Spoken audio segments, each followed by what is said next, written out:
प्यारे बच्चों नमस्कार। सबसे पहले स्वागत है आपका हमारे YouTube channel the KC classes में।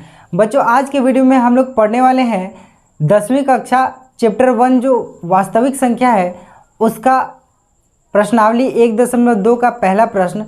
बच्चों इस वीडियो में हम लोग पहला प्रश्न का पूरा पार्ट बनाएंगे। तो चलिए शुरू करते हैं पहला प्रश्न। बच्चों पहला प्रश्न है हमारा कि निम्नलिखित संख्याओं को अभाज्य गुणनखंडों के गुणनफल के रूप में व्यक्त कीजिए। चलिए बच्चों शुरू करते हैं प्रश्न को। सबसे पहला है 140 को हमें अभाज्य गुणनखंड के गुणनफल के रूप में व्यक्त करना है। तो चलिए बच्चों ऐसे प्रश्न को कैसे सॉल्व करेंगे। 140 का हमें निकालना है अभाज्य गुणनखंड। सबसे पहले देख रहे हैं कि लास्ट में इसके 0 है तो हम 2 से लगा सकते हैं। इसको 2 से अगर लगाते हैं तो 70 आएगा, फिर 2 से लगाएंगे तो 35 आएगा। बच्चों इसके बाद 3 से नहीं लगा सकते इसको क्योंकि 3 के टेबल में ये नहीं आता है। तो 5 से लगाएंगे तो 5 से लगाएंगे तो ये 7 आएगा और 7 से लगाएंगे तो 1 आएगा। यानी कि बच्चों इसका जो अभाज्य गुणनखंड हमारा निकला है 2, 5 और 7। चलिए इसको लिख लेते हैं। 140 को हम कैसे लिख सकते हैं बच्चों। 140 को हम लोग लिख सकते हैं 2 कितनी बार है 2 बार, तो 2 के पावर 2। 5 एक बार है तो 5 का पावर 1 और 7 एक बार है तो हम 7 का पावर 1 लिख सकते हैं।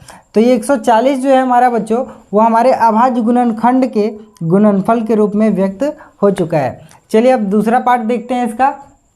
बच्चों इसका दूसरा पार्ट है 156 को हमें अभाज्य गुणनखंड के गुणनफलों के रूप में व्यक्त करना है।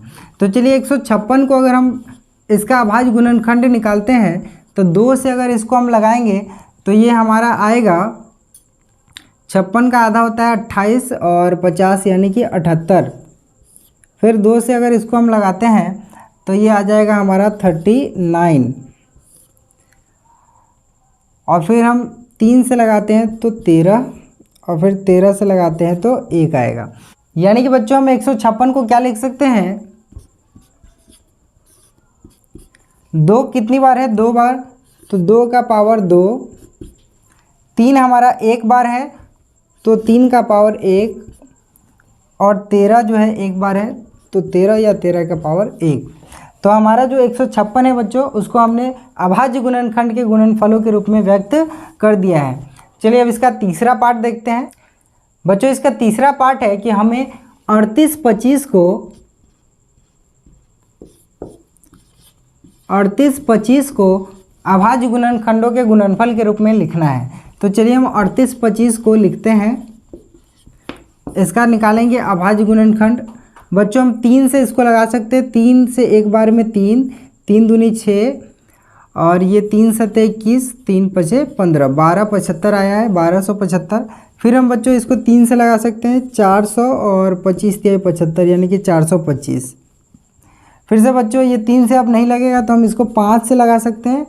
5 से 5 8 40 और 50 25 यानी कि 85।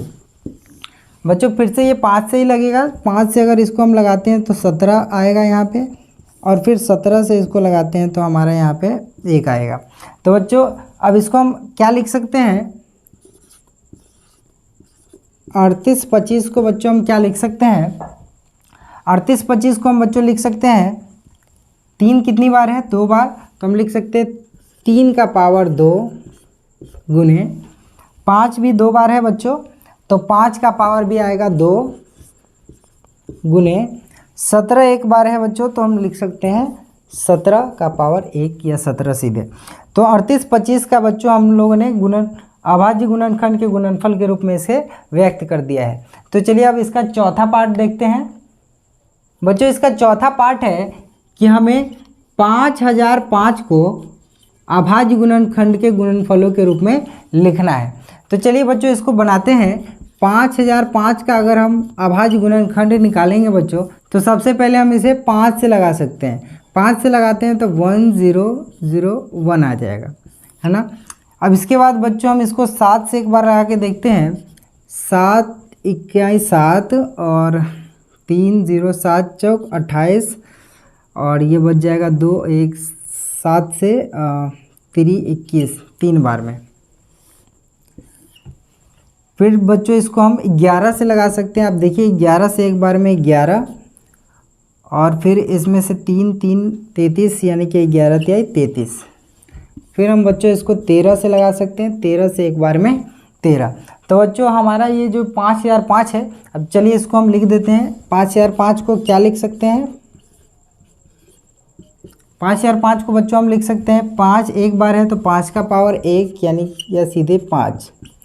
7 एक बार है तो 7 या 7 का पावर 1। 11 एक बार है और 13 भी एक बार है।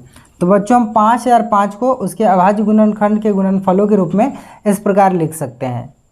बच्चों इसका छठा पार्ट है कि हमें 74 29 को यानी कि 7429 को अब अभाज्य गुणनखंड के गुणनफलों के रूप में लिखना है। तो हम 74 29 का अभाज्य गुणनखंड निकालते हैं। ठीक है बच्चों, तो चलिए इसको 74 29 का निकालते हैं। तो ये सबसे पहले 13 से नहीं लगेगा, 17 से लगा के देखते हैं।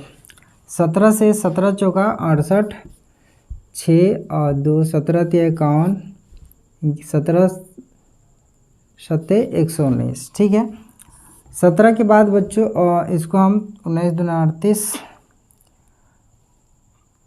5 19 तिया 57। हाँ, तो इसको हम 19 से लगा सकते हैं। 19 से 19 दूना 38, 19 तिया 57, 19 से लग जाएगा। उसके बाद बच्चों हम इसको 23 से सीधे लगाएंगे तो हमारा यहाँ पे 1 आएगा। तो बच्चों हम 74 29 को क्या लिख सकते हैं? 74 29 को बच्चों हम लिख सकते हैं 17 का पावर 1 और 19 का पावर 1 और 23 का पावर 1। इस प्रकार बच्चों हमारा पहला प्रश्न का जो 5वां पार्ट था वो भी बन चुका है।